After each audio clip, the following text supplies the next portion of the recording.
Hey y'all, happy Tuesday. So, I am just going to give people just a few minutes to come into the room, give the notification a chance to go out. Hopefully, everybody is doing well. And happy Tuesday. Hey Raymond, happy Tuesday. Hey Steph. Hey Derek. Hopefully everybody is doing well. I see people are slowly coming into the room. Jupiter Black said he didn't get the notification. So I know some people have been telling me that they haven't been getting the notifications. Y'all, I don't know. YouTube is so annoying. Hey Pelu, hey the Flex Queen, hey Edward. Happy Tuesday, everybody. I really can't say about the notifications, but every Tuesday I do plan to be here around this time unless otherwise stated, which I usually will put that out on my Instagram and my Twitter. Hey, Black Introvert. But let me go ahead and give a shout out to my patrons. Thank you for everyone so much that has become a member of my Patreon and helped support my content. A special shout out to my VIP patrons, Michael Ray and Ray Ray. Thank you guys so much.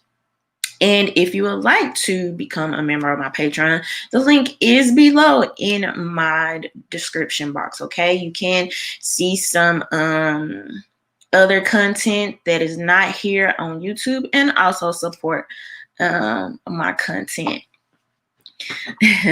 Hello said I was born on a Tuesday. I don't even know what day I was born on, y'all. Teresa said, I haven't been getting notifications. Tonight I got a notification. That's weird. Hey, Theta. Hey, Political Pug. So, as some of you guys know, I was recently in Orlando, Florida, and it looks like I'm still alive to tell the story, believe it or not. Now, I am going to have to check back in with you guys in about 5 days or so. We'll check in and I'll let you know how I'm doing then. But I was in Orlando, Florida recently at the Libertarian National Convention, where I was on a panel, and the title of the panel Is the 2A Really for Everyone? And it was very interesting. I think a lot of great points were made. That video is available. If you are on Facebook, that video is available on Hank Strange's Facebook page. So you'll see that there. Also, I am going to upload a link to it to my Patreon as well. So you can find the video there. And then I'll probably upload like a couple of snippets or so, just some highlights from that. But it went really well. Hopefully, I don't know, maybe I'll get to do some more work in the future with Gun Owners of America. But I was kind of like the newbie on the panel. And y'all know I've been talking about this and how I kind of, came into being a gun owner and me still learning and going through this journey. So by being a newbie on the panel, that was really interesting and exciting, and being able to share my perspective. So I was really excited about that. And because of you guys, people are starting to take notice of my platform. That's one or two opportunities that I've had just this summer. And so hopefully other things are going to be coming up as well. That was actually the second time this summer I was in Florida, and I'm still living. I'm still breathing fine. Everybody that I've been around has been doing well. So, that's good news. Also, I am going to be on Hank Strange's podcast tomorrow as well. Okay. Hank Strange has a podcast, and and a YouTube channel. He is very well known in the 2A community. So I will be on that podcast tomorrow. So I will definitely drop links for you guys on Twitter and here on YouTube in my community tab. So you guys will be able to access that as well. So I'm looking forward to that. Hey, Pressview Uncensored. Hey, Latoria. Also, I want to give a shout out to everybody that has been purchasing t-shirts, purchasing Entertainers Are Not Leaders t-shirts. If you would like to purchase a t-shirt, you can also find that in my description box. And I know that a lot of y'all, most of my biggest supporters are only YouTube people. Like, y'all are not like really actual social media people. Y'all are like really YouTube people. I need y'all to send me selfies. Like, seriously, DM them, email, whatever. Okay, we need to get that popping. I understand y'all don't, really be on the Instagrams and the internets like that. I get it. But if y'all could send me selfies, that would be greatly appreciated. But thank you, Raymond. But let's go ahead and jump into some topics about tonight. Black Introvert said y'all are introverts, right? I know, right? But let's go ahead and jump on some topics about tonight. So first of all, I wanted to talk about this whole Betsy DeVos. I think that's how you say her name, Betsy DeVos. Y'all know who I'm talking about, okay? The education secretary. Hey, Lola. And so now I have to go into this, being honest. I mean, I don't know. I may be a little bit short-sighted because I don't have children. Okay, that could possibly be the case. But I heard people talking about all this, going back to school stuff, and I'm just trying to figure out what's the big deal. It was a little confusing to me because I'm like, if you don't want to send your children back to school, I don't know, just don't send them. But anyway, so let's talk a little bit about this, and then I'm gonna give you guys some of my thoughts, because in my mind, it's hard for me to internalize a bunch of just dribble, right? Like just people talking, and it's no actual substance or solutions, because with this particular situation, I felt like you just had a lot of people balling their fist at the wind, shaking their fist at the wind. And I'm just trying to figure out okay, are you suggesting something or are you just fussing? So I don't know, but let's talk about it a little bit. Hey, Akeem. So let's go ahead and start with looking at this article according to abc.com, and I'm sure some of you may have already seen some of the clips that have been floating around on social media. So education secretary faces backlash after demanding schools reopen full-time amid pandemic. Education Secretary Betty DeVos faced backlash Monday for demanding that schools reopen for full-time in-person instruction in the fall, even in places where the virus is surging in the American South and West, and without offering a specific plan on how to do so safely, and doubling down on a threat to cut funding to schools that don't. American investment in education is a promise to students and their families. If schools are going to reopen and not fulfill their promise, they shouldn't get the funds and give it to the families to decide to go to a school that's going to meet their promise. There's going to be the exception to the rule, but the rule should be that kids go back to school this fall, DeVos said Sunday, using language similar to the president, and where there are little flare-ups or hot spots that can be dealt with on a school-by-school or case-by-case basis. DeVos didn't say under which authority she and Trump would have to cut off school budgets.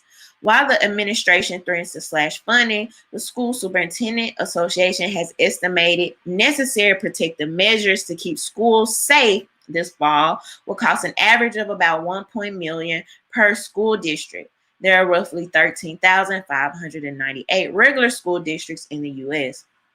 Asked about the divulged demand that schools reopen 5 days a week. Monday, Miami Mayor Francis Suarez told ABC's Good Morning America he has no idea whether kids will go back to school in a matter of weeks as cases in the state surge. Our superintendent is the one that runs our school systems, and he has indicated that he's not going to put our children at risk, he said. The education commissioner of the state of Florida has mandated schools be open, but I'm not sure our superintendent is in agreement with that. And certainly, not if it poses a risk to our children or the parent or those teaching. So, I kind of just been reading about this a little bit, and people kept saying, well, are you suggesting that the schools follow the CDC guidelines, the CDC recommendations? I haven't seen any administrator, basically say otherwise, to follow some of those very simple protocols. So let's talk about what a few of those are. And this is actually according to CDC.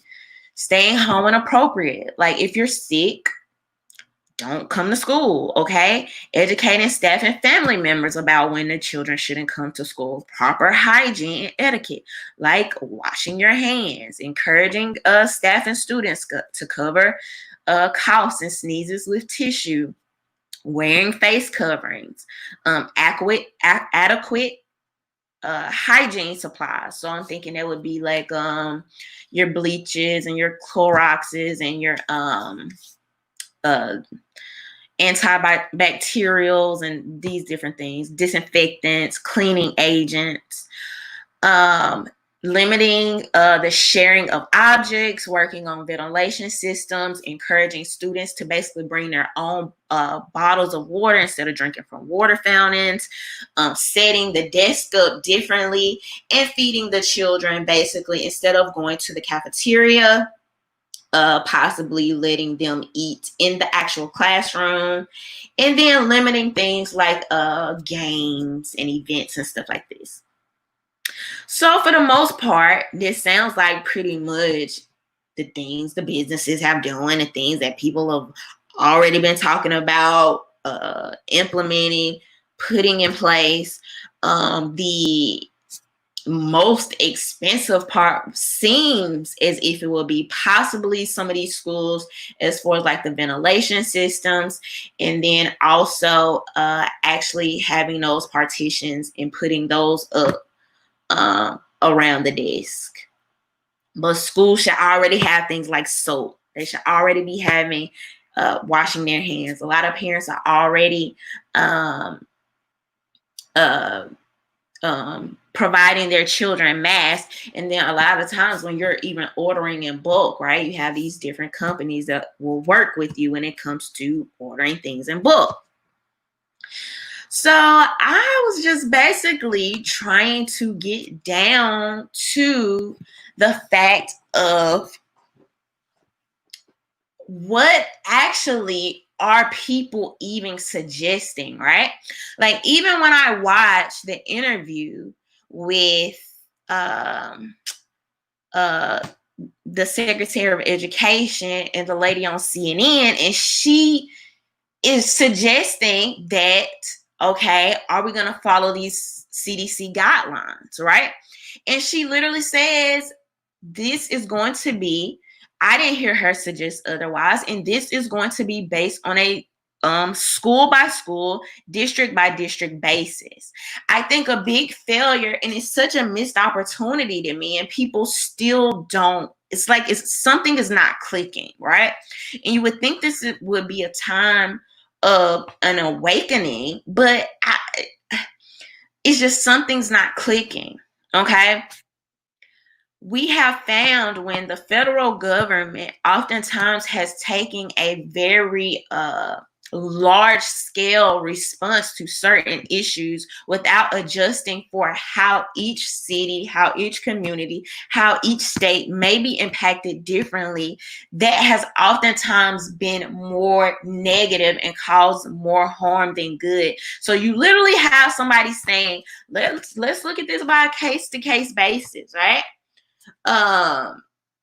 You may not have a New York and a freaking Dakota that are going to have North Dakota or South Dakota that are going to have the need for the same type of response. We have hot spots and we have areas that are not hot spots. Then this brings up the question, right? Do the masks work or not? Do they work or not? It's just a very simple question. Now, I've particularly fallen on the side of no.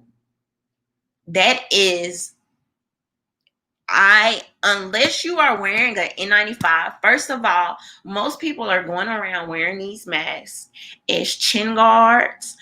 We are constantly moving them on and off our face. Now they're making mandates. I'm like, this is the dumbest thing I ever heard in my life. You're in a gym. You're in a gym working out. Now they're saying as you're moving between stations, you have to put off and on your mask. So you're now telling me that as I'm walking through, I have to constantly take my mask on, put it back off, and things like this. So I've typically erred on the side of and then it's no way that I could pass by people. I'm walking past you and I should be able to smell. If I could smell scent, like if I could smell your perfume or just whatever else, for me to sit here and believe that things aren't going to, or like we literally have micro particles you're telling me shouldn't be able to travel through these masks, it just doesn't make sense to me. You go on Twitter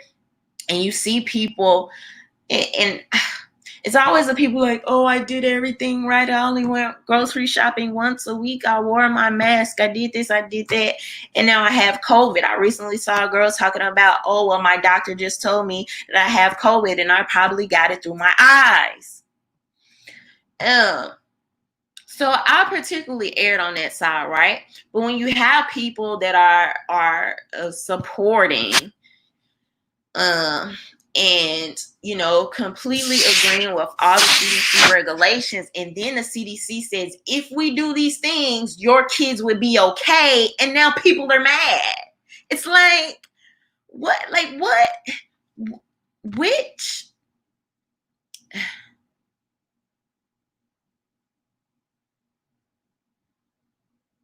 do people want to follow the CDC regulations or do they not? Because from everything I could gather from that interview and everything that's been stated is that if your specific school district says these are the guidelines that we are want to meet, we are going to follow the CDC's regulations. The federal government is 100% behind you. And honestly, whether people believe it or not, that's actually the way it should be.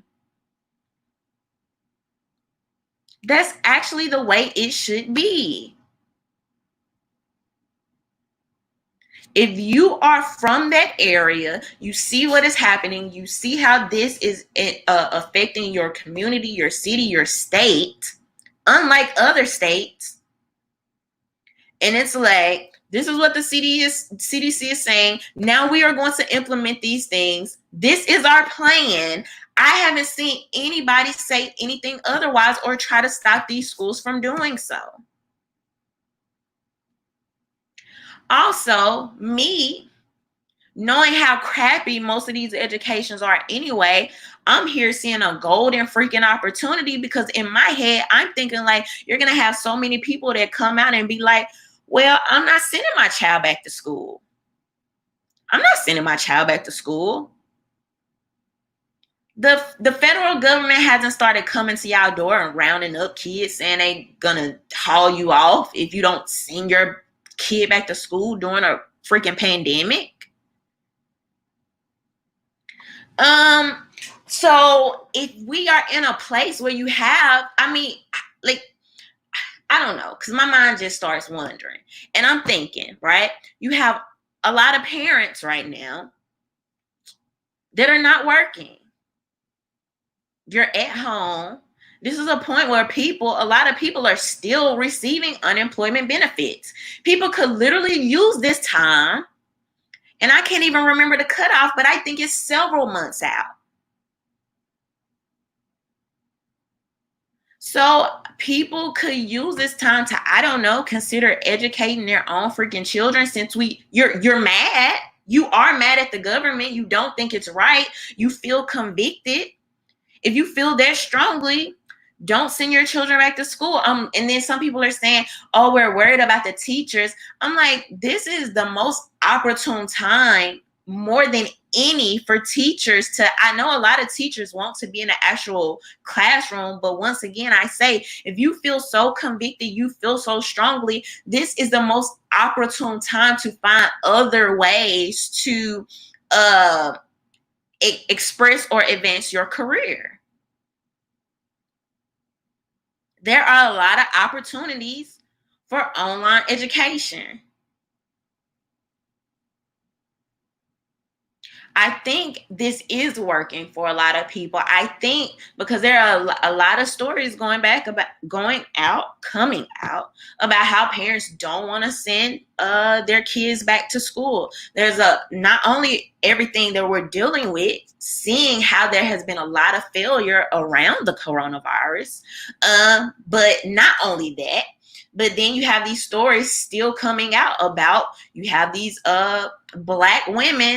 pregnant Black women going into these hospitals, going in to have these babies and not coming out. So I think what y'all are going to see going forward, I think on a large scale, you're going to see a lot more homeschooling and home birthing.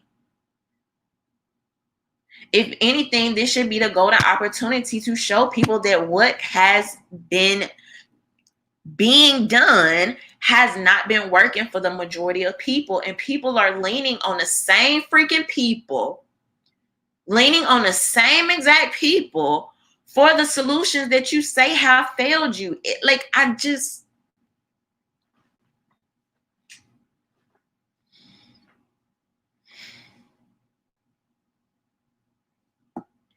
And then people will say, well, it's not that easy.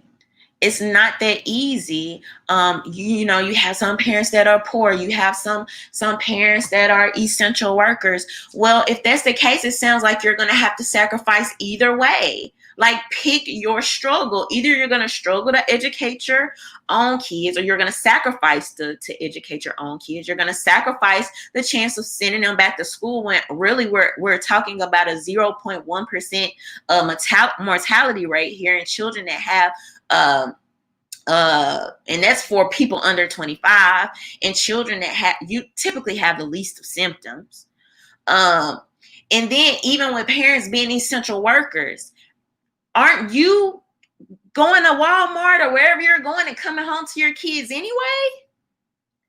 So what are the trade-offs here? And the people that honestly believe there are not going to be any trade-offs, you're living in a fantasy world. You're living in a fantasy world, and you're shaking your fist at the wind. We're at the point where people have to come up with actual solutions. Either you're going to do the CDC guidelines and send your kids back to school, or you're going to keep them home and educate them yourself. But this idea that people can just hide in the house forever, it just doesn't make sense to me. And I understand. I promise you, I understand people's health concerns. There are people with real health issues, and those people will have to make arrangements to do otherwise. To just be in this unicorn world where we'll just hide in our closets until the virus disappears. It's not going to disappear. And then we have to go into the next conversation of, okay, now are we going to force all teachers to get this are we going to force all teachers and students to get these vaccinations for a virus that has a 99% 98, 99% survival rate? That's the next question that has to be asked. And some of these things are not what I see people talking about. I just, they're trying to hurt the children. They don't care about the children. Okay, so what is your proposal that counters this?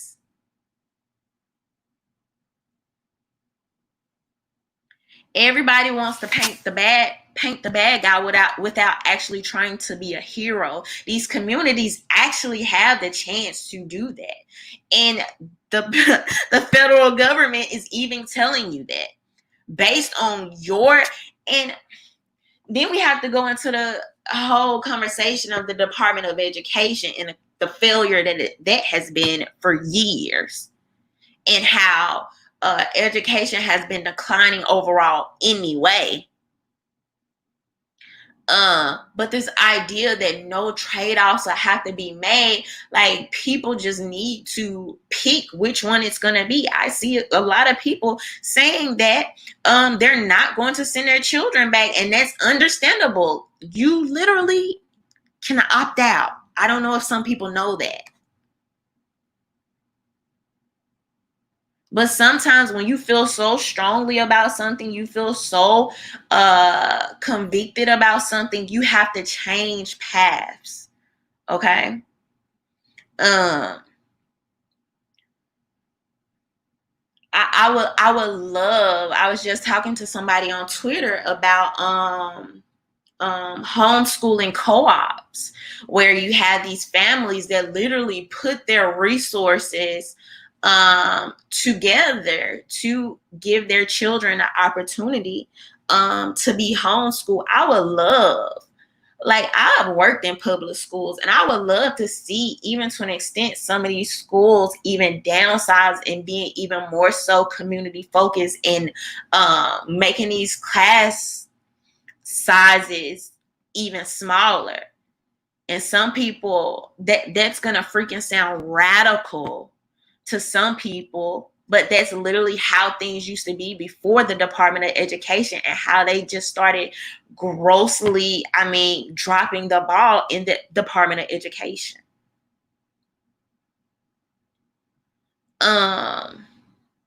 So I saw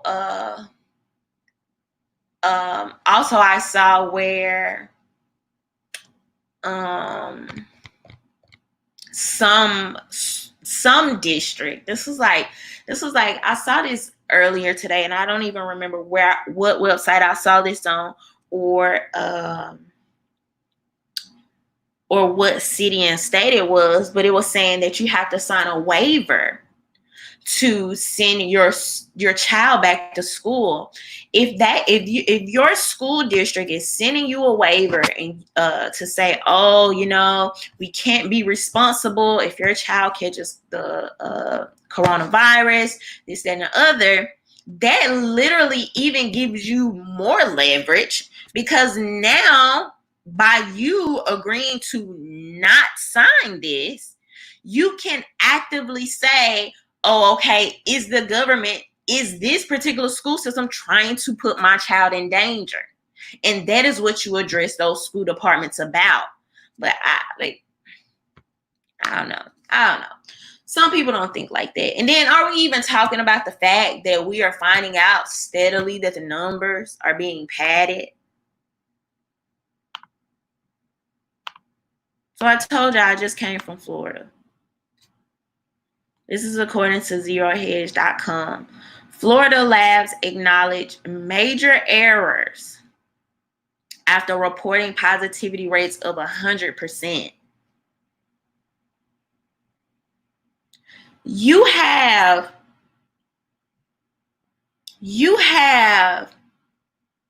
labs in Florida reporting positivity of 100%.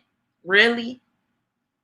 And they're labeling this major error. Sounds like deceit to me. Sounds like manipulation. Anyway, Florida health officials left COVID-19 trackers slack-jawed on Sunday when it reported that more than 15,000 new infections in just 24 hours on Sunday.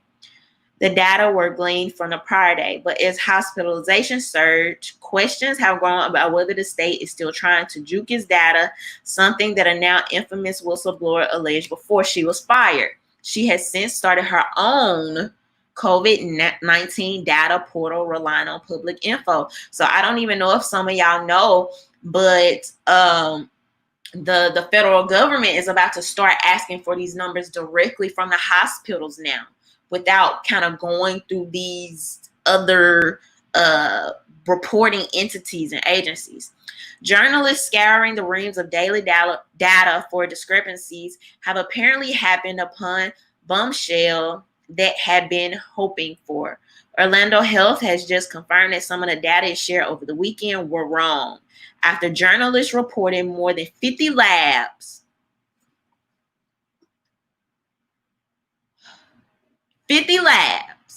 showing 100% positivity rate, or roughly around there.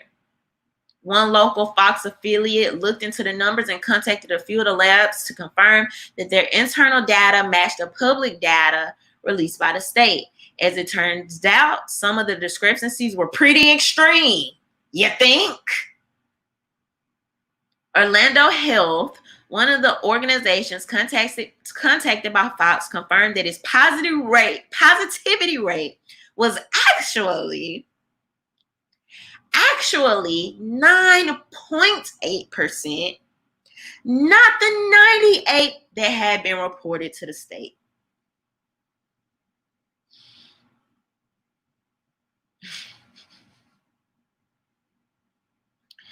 Coronavirus cases up, the report showed that Orlando Health had a 98% positivity rate. However, when Fox 35 News contacted the hospital, they confirmed errors in the report. Orlando Health's positivity rate is only 9.4%, not 98 as in the report. The Orlando VA confirmed a similar discrepancy. The report also showed that the Orlando Veterans Medical Center had a positivity rate of 76. A spokesperson for the VA told Fox 35 News on Tuesday that this does not reflect their numbers and that the positivity rate for the center is actually 6%. Not 76%,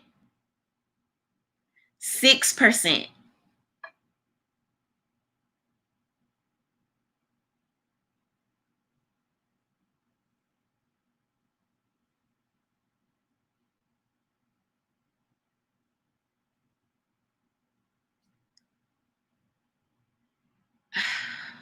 At this point, I just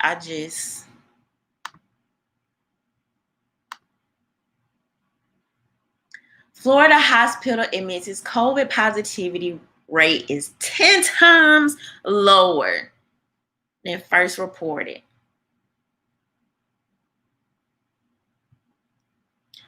This news isn't as interesting. This news never goes as far as the initial reporting. Ask yourself why. It's a little boring, right? Is the truth that boring? Do we need to sell newspapers this bad? At this point, you can't do anything but just pray for some level of oversight. First, it was ventilators. We got you the freaking ventilators to find out they were killing people. First, it was hydroxychloroquine. Oh my God, a drug that's been on the market for 50 freaking years. They're trying to use you as guinea pigs. Now we find out that several lives could have been saved by hydroxychloroquine. Now, we continuously have false reporting. Errors. Why does this news never go as far as the original?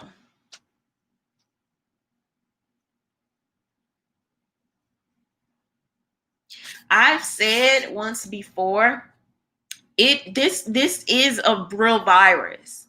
COVID is a real thing. There are people out here that are sick. However, it is super unfortunate that a lot more people are going to die just for political points.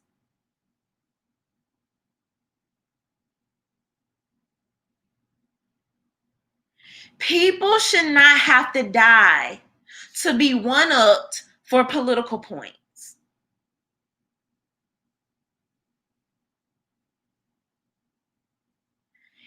It's so sickening. And how, when people have been bombarded and berated and beat over the head with these false numbers, how can you even tell them anything differently? How can you tell them anything different? And I've told y'all, I've been saying this for weeks. I think this is just only slowly the beginning. I don't think we're gonna really know the truth for several years. Possibly several years. You have a vaccine that is supposed to be coming out, I think within months, already being tested. Vaccines usually take a year to make. And now they're coming out, expected to come out in about half that time. What is the actual end goal here? And I'm so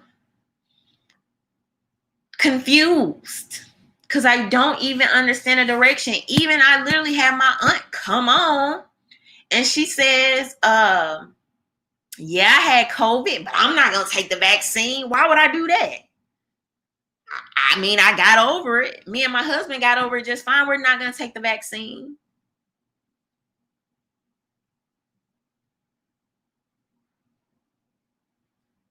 But then some of these same people that have had or may have not had the virus are not going to take the vaccine.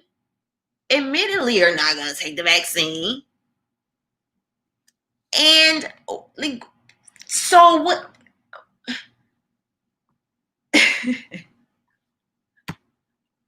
There has to actually be a counter narrative or a counter argument, right? I think a lot of people just want to be mad instead of actually saying what they want to see in real time, because I can't keep up. You have you have the testing being ramped up. You have so many freaking mayors and governors putting these mask mandates in. You have the businesses putting up the partitions. You have everybody disinfecting. You have so many people. I ask people, are they going to take the vaccine? Out of everybody I asked, I heard one say they're going to take it. And two of my nurse friends said, oh, well, they're probably going to make us take it anyway. So I probably don't even really have a choice. But one of my nurse friends, she was like, yeah, they're probably going to make us take it, but I'm definitely not taking the first batch. Y'all don't even want to know some of the stories that I've heard about the nurses, and they're very just cavalier attitudes about it now. The whole coronavirus thing. Be standing right by patients, no PPE, nothing, by choice. This is by choice. Standing right by them, helping them, whatever. Find out days later, oh, they tested positive. So at this point, I think it's such a random, I think like the media has created so much fear to now people are just throwing stuff at the wall and hoping anything sticks. Right?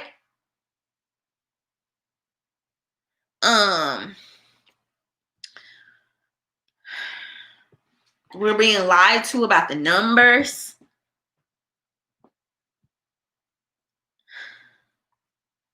Southeast Dusty said they aren't gonna force it, but they will make your life difficult without it.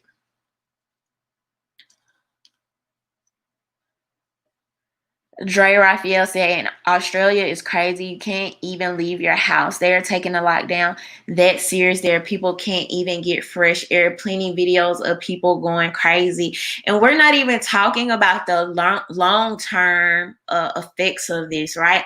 All of the depression. I even think about me. Like, I miss my freaking grandma so much. My little cousins that I would babysit like every other week. I miss them so much. I like I think the aftermath, right? And you know, they don't want to focus. Nobody wants to talk about that right now. There is no nuance, there is no balance. There's a lot of people, even if you go on Twitter, people openly talking about how freaking depressed they are right now. You have suicide rates that are going up right now. Not only as a result for lessening human contact, but then you also think about when people are losing their homes, losing their businesses, when you have people losing their jobs. I think it said in July, you had about 37% of people, I can't remember what state this was, that didn't even pay rent. And I think you just have a lot of people that's caught up in a fantasy world, and they think the world can keep going and keep moving without the world actually going and moving.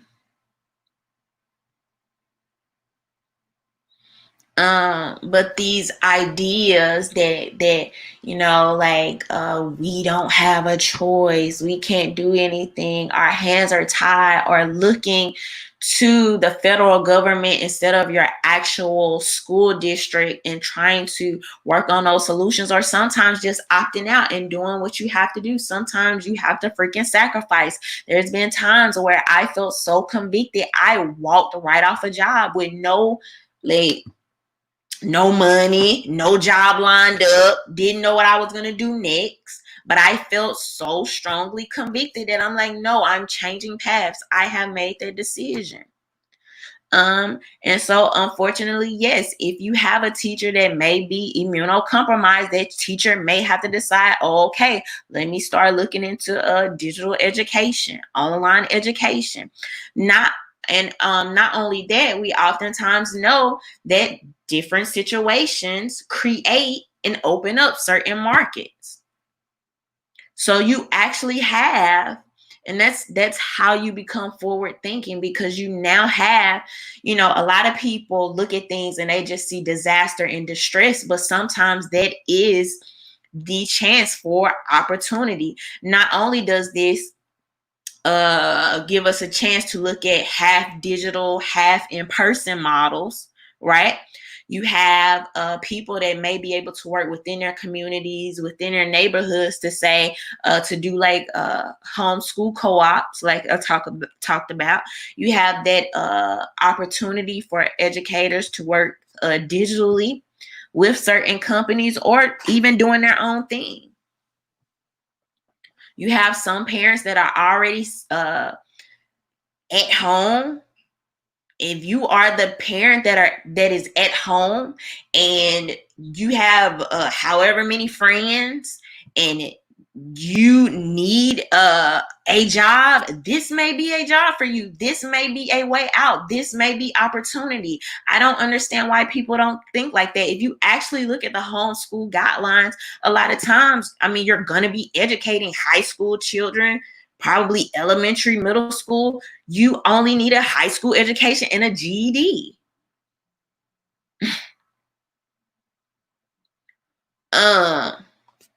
And so I know, this is not ideal for a lot of people, but heck, I don't think anybody thought 2020 was going to go like this. I certainly didn't. So when things happen, when ish hits the fan, you redirect.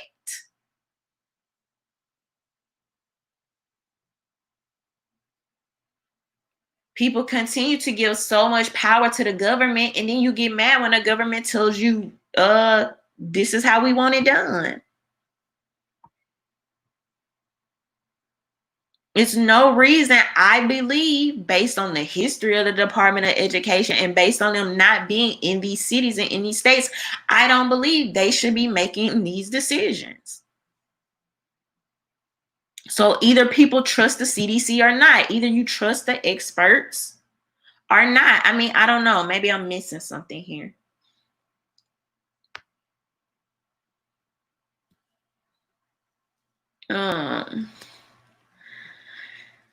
Man, look.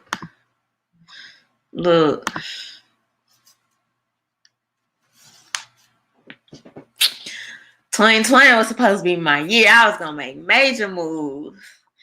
Some of us, y'all came into 2020 popping bottles, was ready. I mean, none of us thought it was going to go like this. But this is where you redirect, change your plans, plan A, plan B, plan C.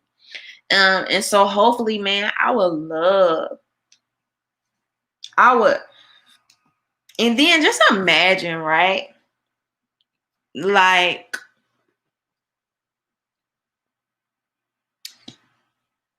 just imagine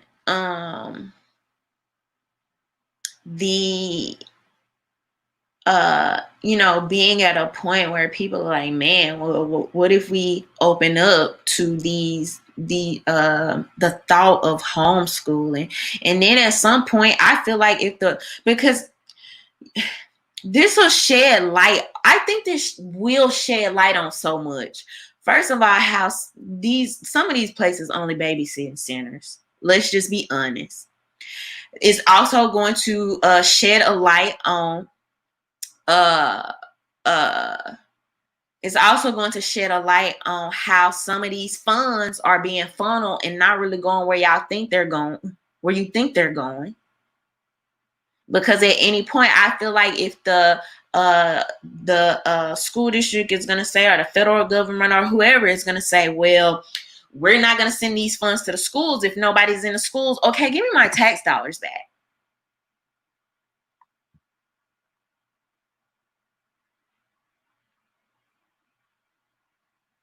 Like where's the money? Where's it going?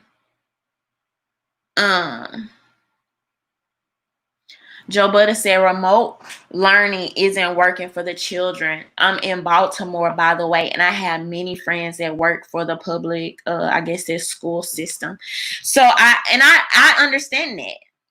Remote learning, I don't think is the option for everybody. I've heard stories where you have these families that have multiple children and they have to do these online exercises. And the family may only have one computer. And so I think there are gonna have to be things that happen, and there are gonna have to be some trade-offs here. But I don't even see a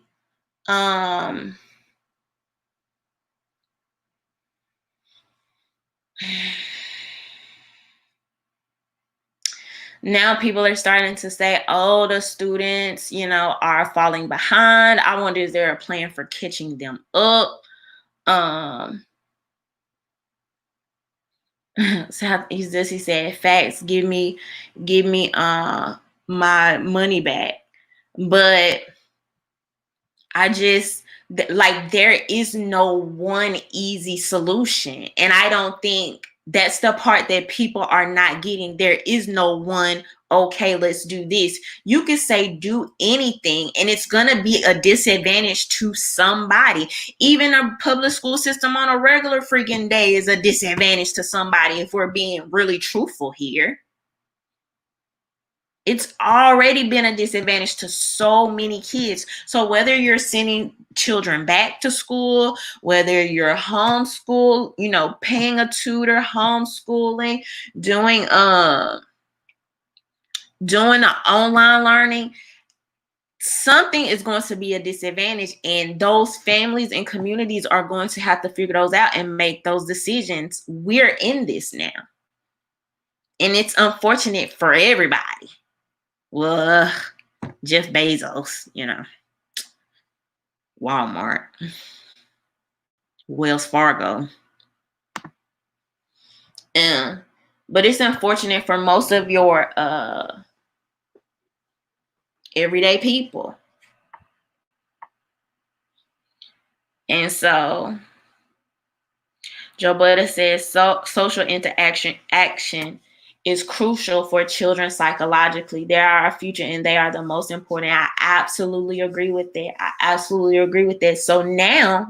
So now, after saying social interaction is crucial, right? Now, how do we resolve this? Do you do that by sending kids to schools with the CDC guidelines in place, with your safety measures in place? Or do you do this by letting them go to the park and social distance after you homeschool them?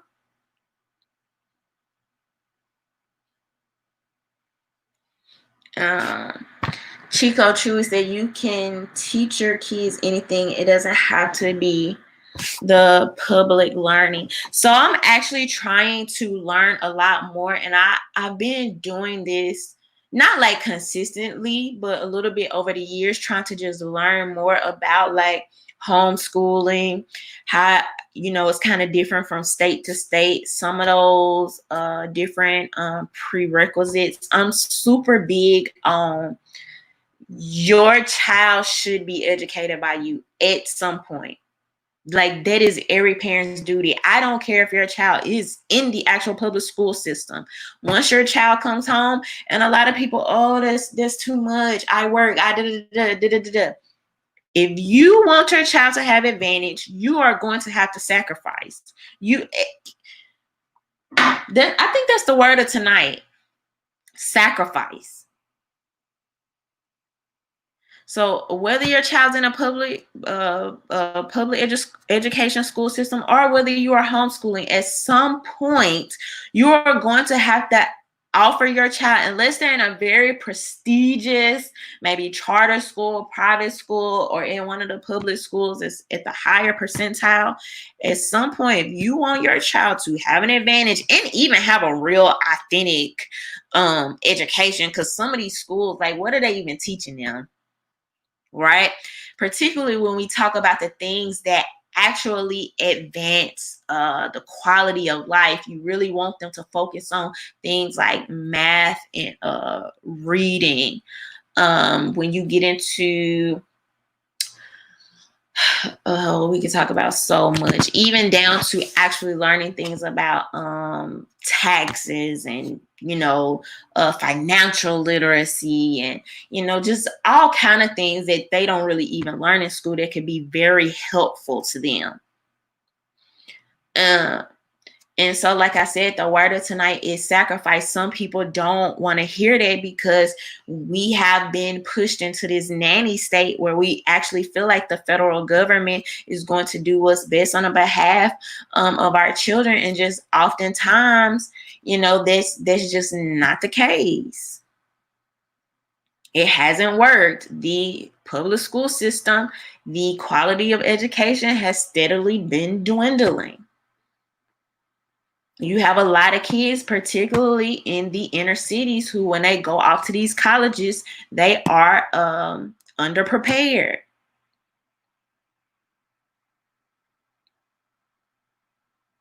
So this idea that things will just fix themselves, or there's just gonna be this magical antidote or this magical answer. I mean, it's just not gonna happen. It's just not going to happen. And so people are going to have to make some hard choices. And ultimately, those choices are going to reflect on you and your children. That's just what it is. I wish it was all, rainbow and butterflies, and this was super easy, and it was just, cutting a cake, and it was just this easy answer. But honestly, it's just not, and people have to face that hard reality. And so when a government is being put in a place to make those decisions, and they make them, that's the government doing what they have done.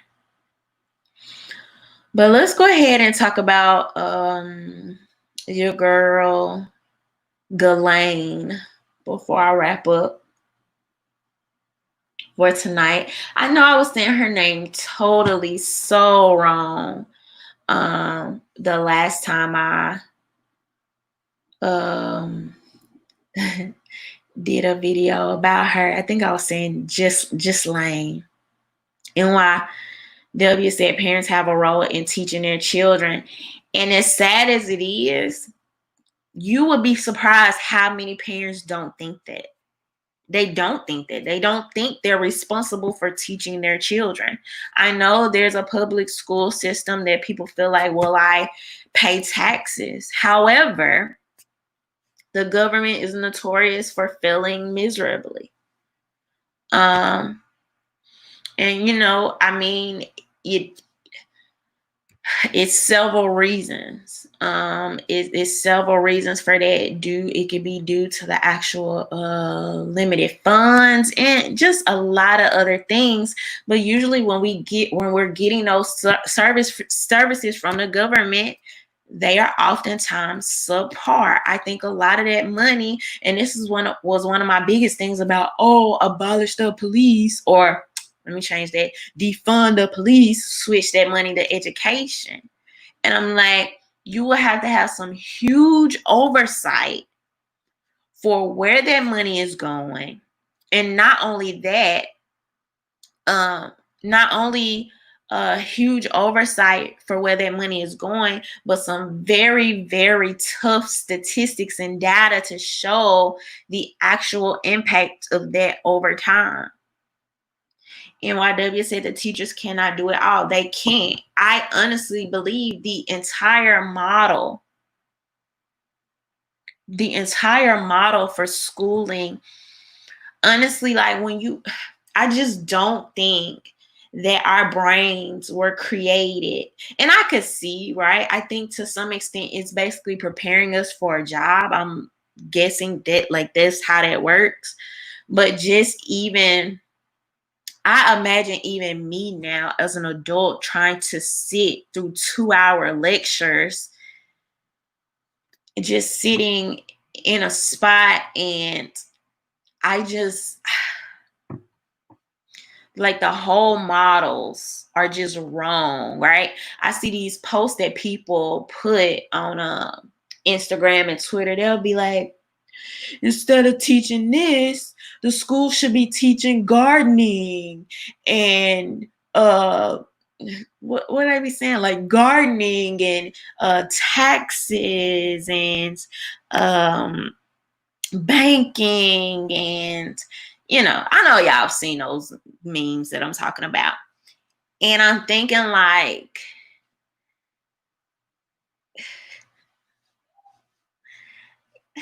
I could see it. I could understand people being optimistic. It's so cute. It's very cute. But we know these systems do what they were created to do. And if you want your children to have that advantage, you are going to have to sacrifice. Now, what that particular sacrifice may look like for you and your child and your family, that could be having your child reading extra books during the summer. That could be having your child enroll in learning a second language online. That may be getting your child a tutor. That may be staying home full time to educate your children. It could be several things. But the idea that the schools are going to do it, no, they are producing workers. Your children are going to come out learning some of those, or remembering some of those basic things to get them by for the most part. All right, y'all. So let's talk about Ghislaine Maxwell. Let's go ahead and take a look at this. So y'all know Ghislaine Maxwell is the sidekick to Jeffrey Epstein, okay? This was his everything. His employee, his woman, his top girl, whatever you want to call her, okay? So Allegedly, by all reports, she was basically the one recruiting and grooming the girls. So this is according to New York Times. The long-time associate of Jeffrey Epstein has been charged with helping him recruit, groom, and ultimately sexually abuse girls as young as 14. Ghislaine Maxwell, the long-time associate, this is the same thing, was denied bail on Tuesday by a judge who said she posed a high risk of fleeing before her trial. The judge, Allison J. Nathan, of federal district court, said Ms. Maxwell had demonstrated a sophisticated ability to hide herself and obscure her financial resources. Ms. Maxwell poses a substantial actual risk of flight, she said. The hearing was unusual in that it was virtual. Miss Maxwell, who is being held in federal detention center in Brooklyn, her lawyer, the prosecutor, and the judge each appear remotely from their locations on separate video screens, streamed from a room at the courthouse, all a part of special prosecutions being taken by the court because of the coronavirus pandemic. Mrs. Maxwell, 58, showed up on video from a room in the Brooklyn jail where she was being held wearing a dark colored shirt with her hair pulled back. Throughout the hearing, she responded politely to the judge's questions and did not react visibly as the judge read her ruling. During the hearing, Judge Nathan heard the words of two women who said they were victims of Miss Maxwell and urged the judge not to release her before trial. One of the women, Annie Farmer, called Miss Maxwell a sexual predator who groomed and abused me and countless other children and young women. The prosecutor, Allison Moe, read aloud a statement from the other woman who chose to remain anonymous and be referred to as Jane Doe. In the statement, the woman said, without Ghislaine Jeffrey could have not done what he did. A federal indictment has charged that from 1994 to 1997, Ms. Maxwell helped Mr. Epstein entice girls to engage in sexual abuse, and that in some instances she participated in the abuse. She is also accused of lying under oath in 2016 during depositions for a lawsuit about her knowledge of Mr. Epstein's sexual activities.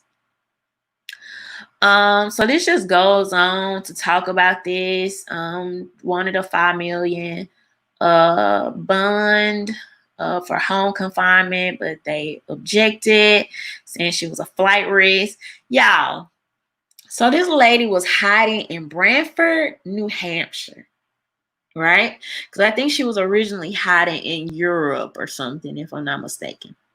Now she has all this money.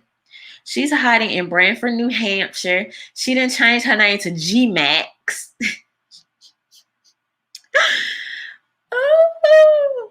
She changed her name to G-Max.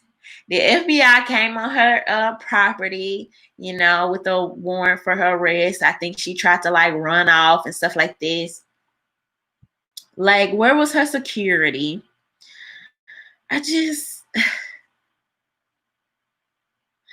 So, y'all, they have set the court date a year from now. And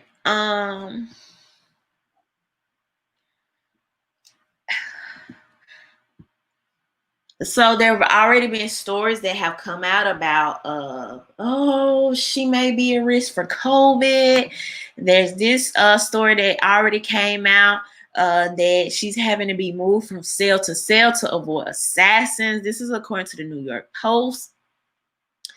Ghislaine Maxwell is being moved from cell to cell in her Brooklyn lockup over fear someone will try to kill the accused Jeffrey Epstein madam before she stands trial. The Post already revealed how the 58-year-old British socialite was forced to wear paper clothes and sleep on a bare mattress so she couldn't hang herself with clothes on or bed sheets. Now, insiders have told the Mail on Sunday that prison officials are so terrified someone will try to kill her that they are constantly moving her around in the Metropolitan Detention Center. She is being moved from cell to cell and sometimes has a cellmate, sometimes not. Now, with such a high-profile case, I don't even understand why at any point she would have a cellmate. There said G-Max, who she thinks she is. That's how I was thinking the same thing. I don't know at any point um why she would have a cellmate. But one of the guards went on to say, or was this one of the inmates? Former warden Cameron Lindsay previously told the Post that the risks for a high-profile inmate like Maxwell are real. To take someone out like that will be a badge of honor in a subculture of prisons. After the paper closed safety precaution, Maxwell is now in prison regulation khaki shirt and pants, the report said. She also has long hair and unkempt nails and looks far from the perfectly groomed socialite seen in photographs.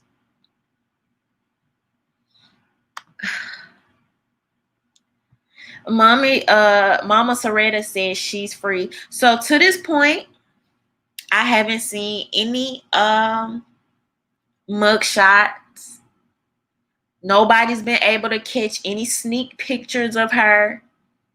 They say that she did the entire hearing on video. That is nowhere to be found. You already have these stories coming out saying, oh, COVID may be a risk. Now the assassins are trying to get her. I feel like slowly over time, they are trying to plant to us that possibly something is going to happen. I didn't even show y'all this part of the article. This was so weird. Like, what does this even mean? So it says her phone calls are limited to 15 minutes with a maximum of 300 minutes per month, and she is banned from having any nude or sexually suggestive photos. Huh?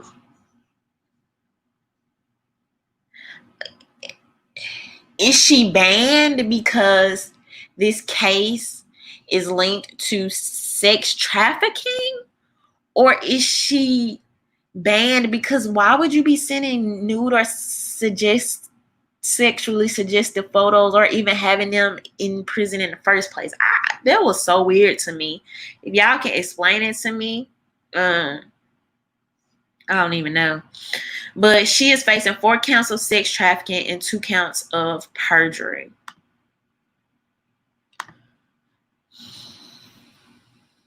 Hey, Kim.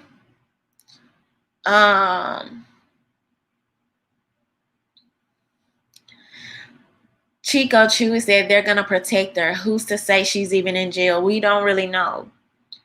We have no clue. Chico is saying they're going to protect her.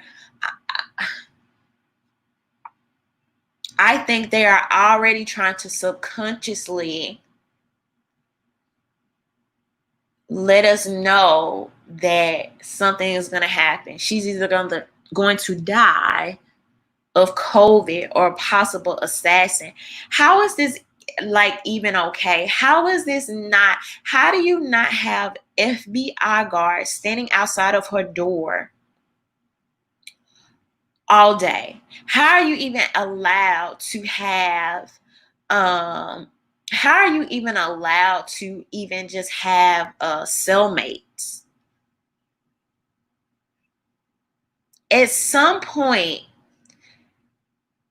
this is literally such a high profile, possibly the most high profile case ever, connected to so many high profile people.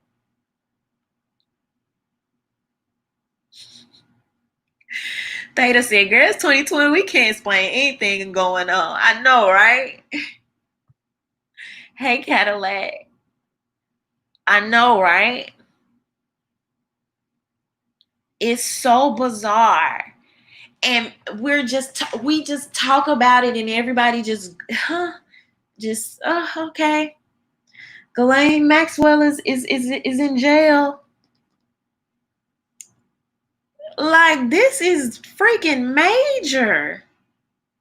And what happened to the Me Too movement, too?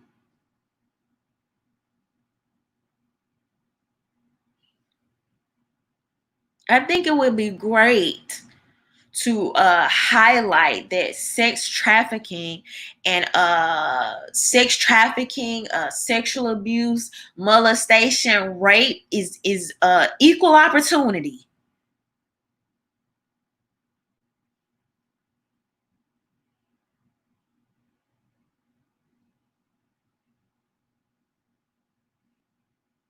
These people have possibly sex trafficked so many young women, and I hardly hear the feminists calling for her to be prosecuted like Bill Cosby.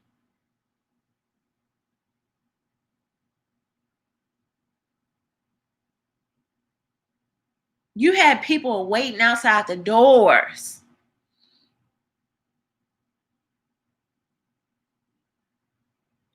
This person allegedly has aided the sex trafficking of so many women, and even more so than that, when you think about all the other high profile people they could be connected to and all the things those people could be doing.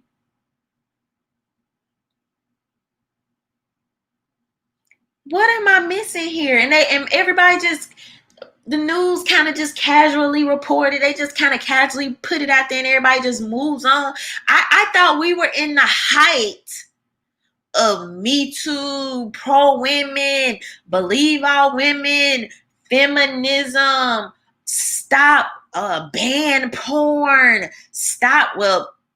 ban porn depending on who you talking to. Because it's either ban porn because porn sex traffics women, or praise porn because it helps sex workers. I don't know. It depends on what day they choose for that one.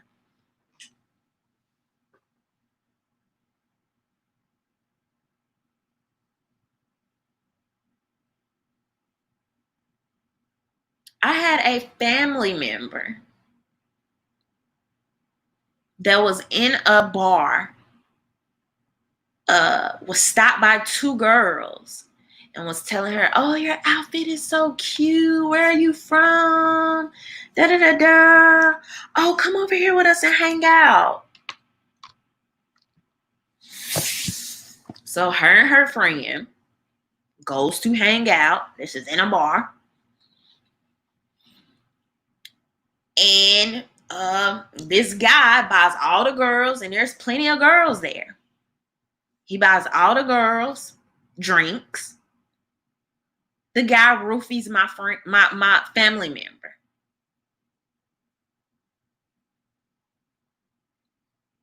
Now, the guy and the two girls take off with my family member, a girl. This is a girl I'm talking about, in their car. This is a true story. Those two girls were just as complicit. Those two girls tried to set my cousin up. Thankfully,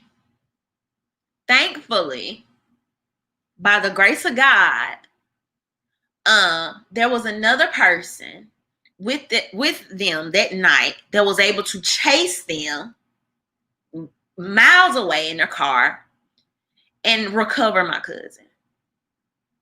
This is a true story. They were in the car, and she was dazed. She doesn't remember a lot of this, but she does remember being in a car and all of them actively talking about the sexual things they were going to do to her.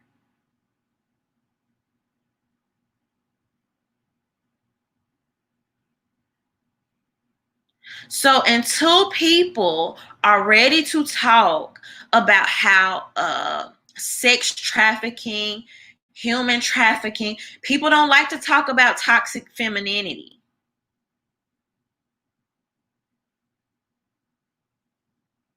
But the fact of the matter is, you have toxic people and evil people. And people will never be held accountable while women continue to get a slap on the wrist.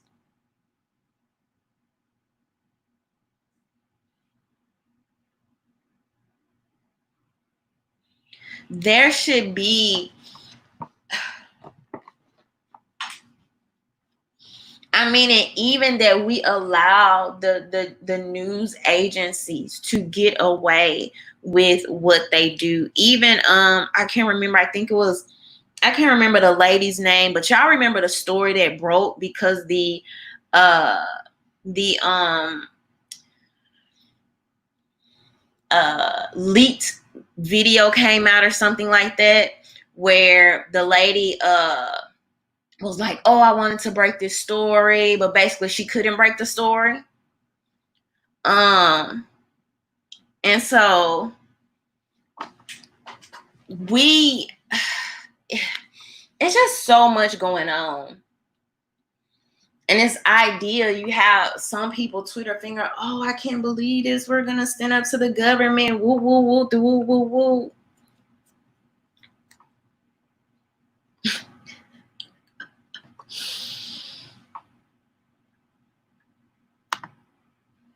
Until we can keep this same energy for evil people in general.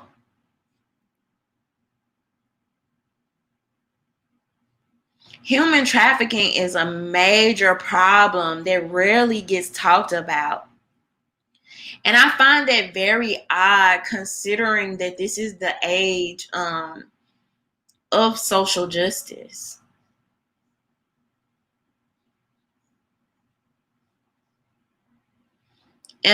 Human trafficking gets very much so swept under the rug. A lot of us even know a lot of that was happening at the border.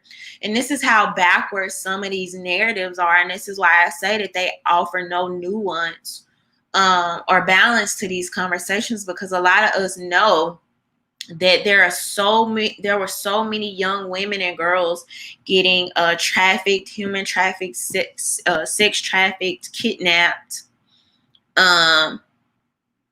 at the border, going missing, being taken away from their families.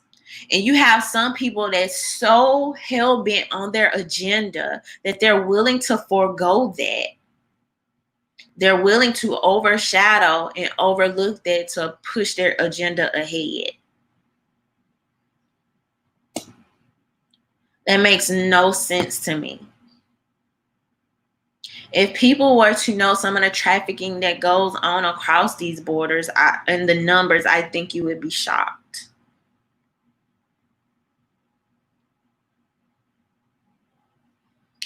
There's these current conspiracies about the Wayfair thing that came out, and I don't like to get into a lot. Like, I don't like to get sucked into a lot of stuff where I can't kind of put my hands on like the original where this information is coming from, because I come to find out that some of those girls that they were talking about in these viral TikTok videos, in fact, are not missing. They have been returned home. And so even though I think people may have good intentions, are trying to bring attention to some of these issues, we have to be aware about how that's being done. And so human trafficking is a very big issue. And I think going forward, people have to be held accountable. There's a lot of rumors, and allegedly there are a lot of celebrity and high profile people involved in these things, and Ghislaine Maxwell could be the freaking gate that busts this whole thing wide open. We don't know. And for the media and even for the prison system to be so cavalier in how they're handling her,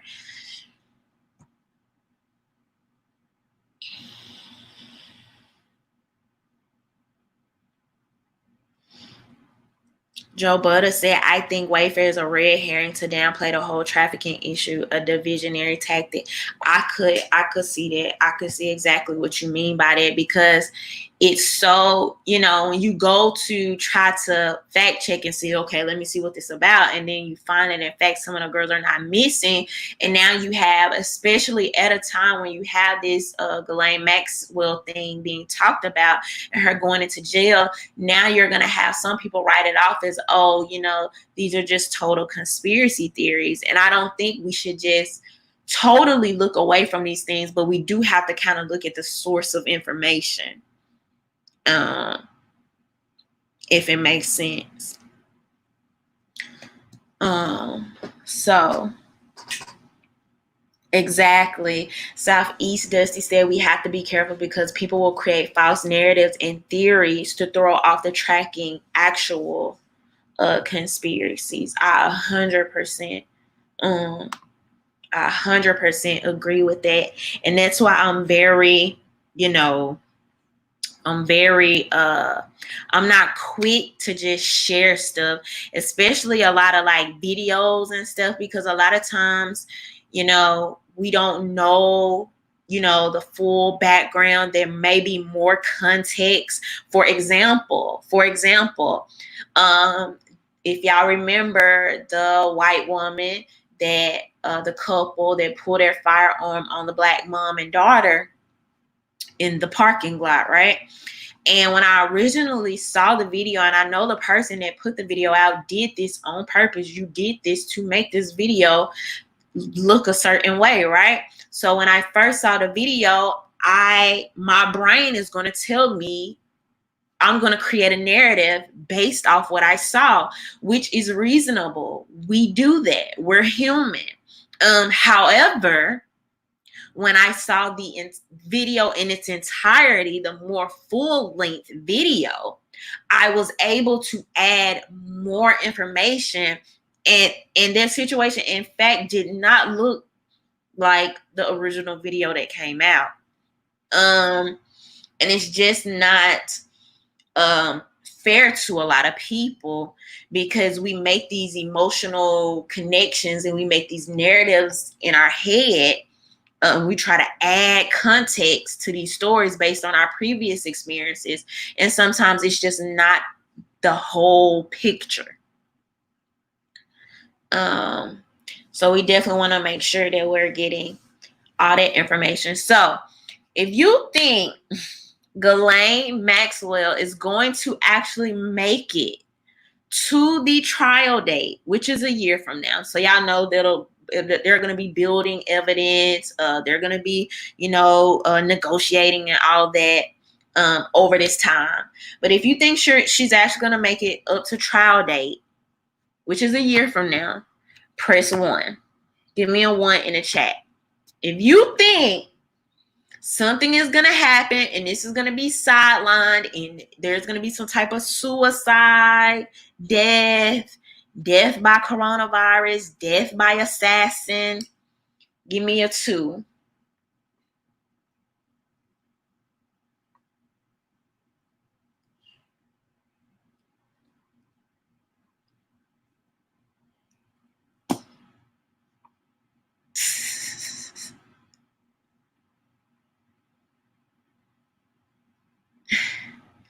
So nobody thinks she's going to make the trial date.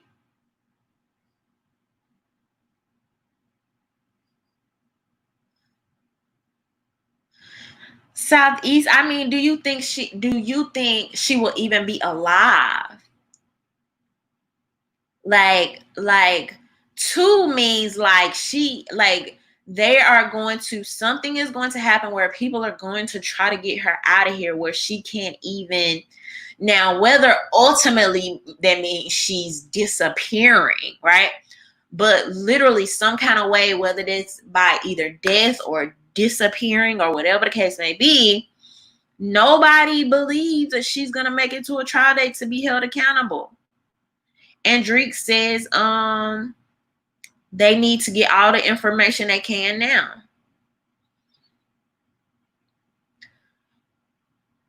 Derek said 3, she'll disappear. If everything that is going on if this lady doesn't make it to a trial date, I'm already at the point where I'm just so, like, my faith in the government, in the political system is so much like dwindled. But if this lady does not make it to a trial,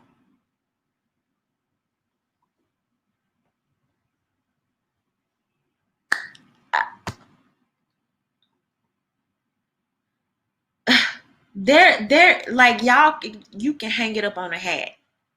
If she is not held accountable, there's no elite socialite.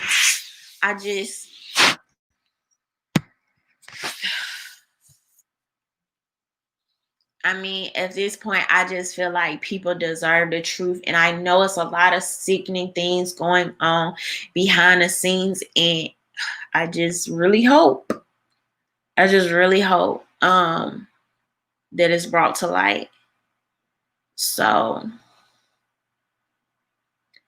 we'll see what happens. Gumbo said, Rhonda, have you ever watched a Young Pharaoh video? Yes, I watched like a video. I don't know if you're talking about like a particular one. But all right, y'all. So literally nobody in this chat thinks she's going to make it to a trial date. We will see what happens. We will keep our eyes on it. The media is going to talk about it less and less. However, y'all know we are going to keep our eye on it and see what's going on. These evil elitists needs to be held accountable. That's just what needs to happen. Sarah said, I wish I could give more, but I had to buy a new phone. Set me back 300 Goyas. Love your message. Keep going. Thank you so much. Thank you so much, Samurai. Carr said if Maxwell lives, she'll give up some nobodies. I could see that happening too. But either way, man, she has money on her head. So I feel like little somebodies or big somebodies. I don't know. But we'll see what happens. But all right, y'all. So I am going to go ahead and get out of here. Once again, thank you to my patrons. If you are not a member of my Patron and would like to support my content, my link is in the description box. Thank you to the super chats. Thank y'all for always rocking with me on Tuesdays. And all right, y'all. We will talk soon. Have a good night. Bye.